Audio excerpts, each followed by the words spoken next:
I want to share my favorite tea house in the world.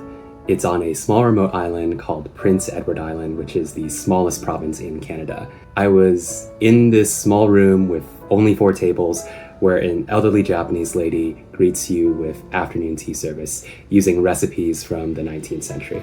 She and her husband had been serving tea in Prince Edward Island for over 25 years at the Blue Winds Tearoom, which is just the parlor of the house they live in.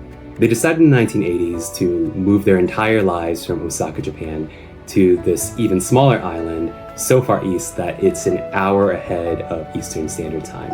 I think how and why they got there is an incredible love story that spans generations and geography.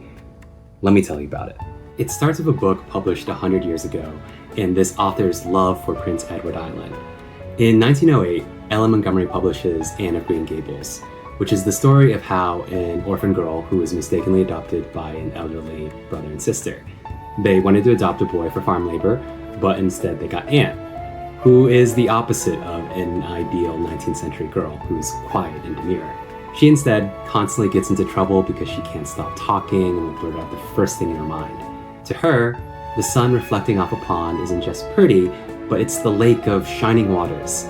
She loves finding magic and adventure in life, which very much does not exist in a 19th century backwater village. Gradually, though, they learn to love this odd girl, whose zest for life infects the entire village. So how did this quaint, quintessentially Canadian story get transferred to Japan? Unfortunately, it was due to World War II, when Imperial Japan expelled foreigners and banned the use of English. The Japanese translator of Anne, Hanako Moroka, was given a copy of the book by her Canadian missionary friend before she left. Hanako had been working as a host of a popular children's radio news program, but quit because she did not support the war. Instead, Hanako spent the war years translating Anne in secret, afraid that the Imperial Japanese officials would consider her actions treasonous. After the war, Hanako's translations of Anne of Green Gables, which in Japan is known as Red-Haired Anne, became an instant bestseller and part of the Japanese school curriculum. But why did this story of Anne resonate with so many Japanese readers? I think it's in part because of the war and Anne's character having parallels to Japanese culture. Like many post-war children in Japan, Anne is an orphan, trying to find her place in the world. She's caught in between wanting to explore her independence whilst also wanting to conform to her adaptive family's expectations of what a proper girl should be. That's a dilemma that many Japanese children faced post-war, where like Anne, they were caught between the expectations of old and new Japan. But also, and this can't be overstated, Anne's story is very cute and escapist, and she gets into trouble that's both manageable and wholesome. Her world is both imaginative and comfortably mundane. It's a comfortable warm blanket to be translated to the rural town of Avonlea. And that's part of the reason why the owner of Blue Winds Tearoom, Miss Terry Kamikawa, moved across the world to be in Prince Edward Island. She was only 10 when she first read Anne of Green Gables, and declared then and there that I will go live on Prince Edward Island. It was my youngest and biggest dream. She grew up in Osaka, which she regarded as not a very beautiful city at all.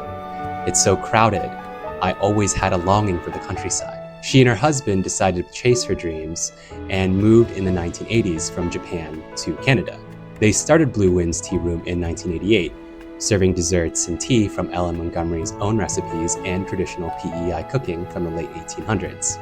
I can personally say that the rhubarb punch was the best punch I've ever had, and the high tea is just so damn quaint and charming. You're just in the cozy living room of this elderly Japanese lady's home, and she's serving you homemade meals, and the room is surrounded by homemade artwork dedicated to Ellen Montgomery's vision of how beautiful Prince Edward Island is. And you realize that most of the trinkets are actually made by the couple. Things like coasters and wood carvings, calendars and paintings. To me, this tea room is just so full of love. Of Mrs. Kamikawa's love of PEI, her love for Montgomery's love of PEI, of the Kamikawa's love for each other. That they've kept this tea room running since 1988, for more than 35 years now. For any lovers of the Anne of Green Gables books, Blue Winds Tearoom is the best unofficial stop of any Anne pilgrimage. They're only open in the summer each year, and the hours haven't been posted for 2024. Please go visit them. I think they're one of the most charming small shops I've ever been to, especially if you know the backstory as you do now. I want to end on Miss Terry Kamikawa's own words about Blue Wind's Tearoom. We welcome you to come in for a heartwarming spot of tea. The namesake of our tea room, Blue Winds, reflects a single moment of time suspended in our memory, the awe-inspiring landscape of endless blue skies and sparkling blue waters. Please visit us someday. What color will the wind be on that day?